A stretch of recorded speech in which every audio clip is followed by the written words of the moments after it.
For me, Assassin's Creed is essentially a long, epic story of a guy in the prison going in a machine called the Animus, and he's going to relive the life of his ancestors.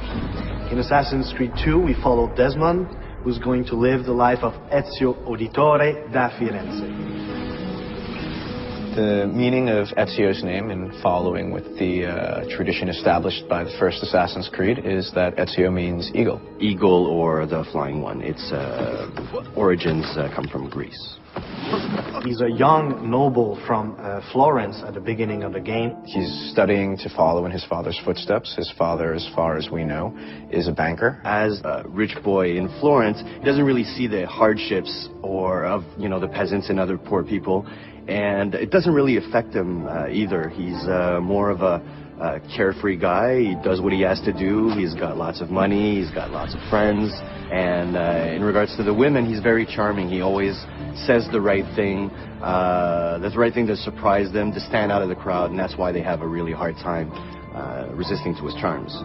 Ezio is a typical Italian nobleman in many ways. He's a fiery, violent, proud personality. He's terribly proud of his family. He deals with noble people and with peasants in a very polite and courteous way, even if he's about to stick a hidden blade in your skull, right? He has a very strange talent that his father is aware of, which is the eagle vision from the first game. Nobody really knows how come he has that, but we sort of find out in the game. At one point, something tragic happens to himself and his family. What happens is that the same people that Ezio considered to be dear family friends actually turn on him. People that are very close to him are taken from him, and becoming an assassin and acquiring the skills will give him the abilities necessary to exact revenge. When you're used to just living free and living without a worry in the world, and all of a sudden the entire Florentine army is looking for you, and you have to protect your mother, you have to protect your sister, and you have to defend yourself, changes everything in his life. So going from this life of la dolce vita, in Italy, it will have to become this guy who needs to kill in order to survive.